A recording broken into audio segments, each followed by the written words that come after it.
अस्सलाम वालेकुम एवरीवन, कैसे हैं आप सब। अच्छा जी, आपको जैसे कि ये चीज़ें देख के कुछ लग रहा होगा कि कुछ शादी की मतलब रस्में शुरू हो चुकी हैं। तो रस्में तो खैर पिछले वीक से निकाह हुआ है फ्राइडे को, फिर 1-2 दिन छोड़ के सामान वगैरह दुल्हन का गया है। तो ये अब ना मुझे बाद में वीडियो देख के बड़ा एहसास हुआ। मैंने उस टाइम भी बोला था कि आपने कपड़े आपने ऐसे बक्स में रखे और फिर उससे निकाल के आप लोगों ने ऐसे लटका दिए, इनको प्रेस करना था। लेकिन वो मर्ज़ी वाली थी, उसने कहा नहीं बस ऐसे ठीक है, जब डालने होंगे तो एक एक करके प्रेस करती रहूँगी। मैंने कहा चलो ठीक है, मर्ज़ी तुम्हारी।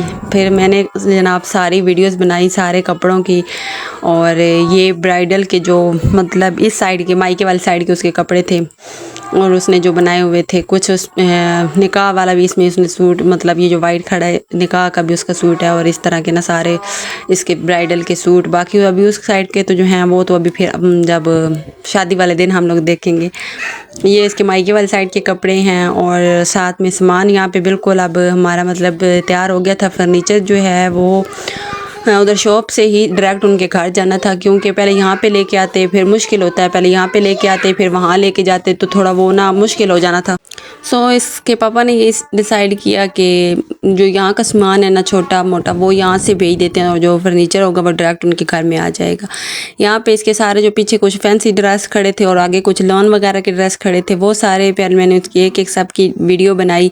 अब यहाँ पे देखे ये मुझे बड़ा और मैंने कहा इनको प्रेस तो कर लेती, कहती प्रेस करके रखे थे, फिर वो ऊपर नीचे सारे इस तरह से हो गए हैं। मैंने कहा चलो ठीक है। कह रही दोबारा इसलिए नहीं प्रेस किए, भी जब जब डालने होंगे ना तब तक करती जाऊँगी। असल में पन्नी सही तय करके नहीं रखे थे कि क्या सारे इस तरह से हो गए हैं गुज मुझ से ना। और बाकी कमेंट में बताइएगा आप लोगों को ड्रेसेस कैसे लगे हैं, और बाकी हर इलाके की अपनी होती हैं आई थिंक सो। लेकिन मुझे लगता है कि वो ये बेटियों के कपड़े जूते फन जहेज़ जो होता है ये तो आजकल, हालांकि इस्लाम में इस चीज़ को बहुत बुरा माना जाता है, लेकिन हम लोग जो है ना हमने इसे ज़रूरत बनाया हुआ है। और जो हकीकत है कि ये ना हो तो मतलब उस लड़की को कोई इज़्ज़त कुछ मिलता भी नहीं है। सारे यही कहते हैं लेके क्या आई हो, लेके क्या आई हो।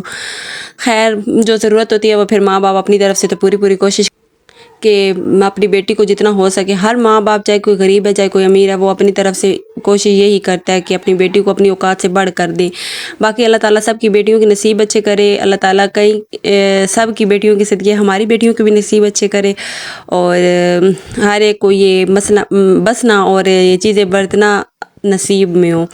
बाकी माँ बाप तो बड़ी चाहत से सब कुछ बनाता है। अल्लाह ताला आगे इनके नसीब में करे, इनके नसीब अच्छे करे।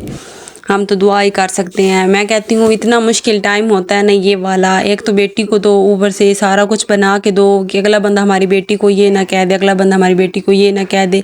लेकिन सबसे सख्त नसीब होता है। अल्लाह ताला सब की बच्चियों के नसीब अच्छे करे, और हमेशा जब भी किसी के घर बेटी पैदा हो ना तो दुआ करनी चाहिए कि अल्लाह ताला इनके नसीब अच्छे करे। ये रहमत होती हैं, अल्लाह ताला इनको बाइस रहमत हमारे लिए बना के भेजते हैं, लेकिन पता नहीं क्यों कुछ लोग इनको ज़हमत बना के रख देते हैं। लेकिन ऐसा नहीं करना चाहिए। इसी तरह सोचना चाहिए कि जिस तरह हमारी बेटियां हमें प्यारी हैं ना, सबको इसी तरह अपनी बेटियां प्यारी होती हैं। अगर हम दूसरों की बेटियों को यही चीज़ देने लग जाएंगे ना कि ये इसी तरह हैं जिस तरह हमारी बेटियां, तो ये जो आए दिन केसेस हो रहे हैं ना ये बिल्कुल ख़त्म हो जाएंगे।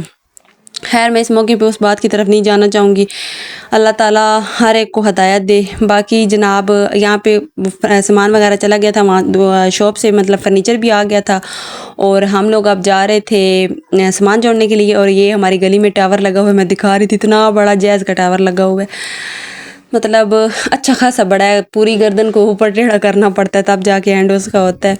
और ये है कि इसका घर बहुत नज़दीक है हमारे, मतलब 2 गलियां छोड़ के आगे इनका घर आ जाता है। यहाँ पे हम लोगों ने सारा सामान वगैरह सेट कर दिया था। अब यहाँ पे कुछ कपड़े वगैरह ये इधर पड़े हैं, ये उठाने वाले थे। ये बाद में ज़ाहिर सी बात है वो जो हैं जिनका घर है वो उठा लेंगे। और बाकी अभी कर्टन लगने वाले थे। उसके अलावा बाकी सामान हम लोगों ने फर्नीचर पहले का उन्होंने कुछ सेट करके रख दिया था। बेड हमारे होते जुड़ा है, उन्होंने आके सेट किया है। और बाकी कुछ बर्तन वाली जो अलमारी होती है क्रॉकरी, उसको हम लोगों ने सेट किया है। और ये साथ में छोटा सा स्टोर रूम बना हुआ है जिसमें वॉशिंग मशीन और ड्रायर और जो होता है पंखा और इस तरह की कुछ चीज़ें, वो सारा कुछ पड़ा हुआ था। बाकी आप सब बताइएगा कि आप सब की तरफ कैसी रस्में हैं, कैसे मतलब होता है ये सारा कुछ, कमेंट कीजिएगा।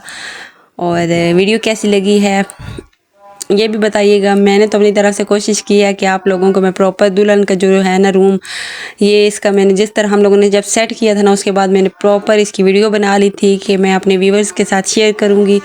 क्योंकि ये ना जो होती है ना चीज़, ये बड़ी होती है कि जब हम इस चीज़ पे आते हैं ना व्लॉगिंग पे, तो हमें छोटी छोटी बातों का बड़ा ख्याल करना पड़ता है कि ये भी हमारे व्यूवर्स चीज़ से जो है ना, ये भी हम शेयर करें, ये भी शेयर करें। और साथ में प्राइवेसी का भी बड़ा ख्याल रखना पड़ता है कि किसी की कोई प्राइवेसी ना डिस्टर्ब हो। आई होप कि आपको वीडियो अच्छी लगी होगी। अगर अच्छी लगी हो तो लाइक, शेयर और सब्सक्राइब कर दीजिएगा, क्योंकि आगे जाके यूट्यूब की पॉलिसी बहुत सख्त होने वाली है। प्लीज़ प्लीज़ ढेर सारा सपोर्ट करें, ताकि इसी साल में मेरा जो है ना एक क्राइटेरिया वो पूरा हो जाए।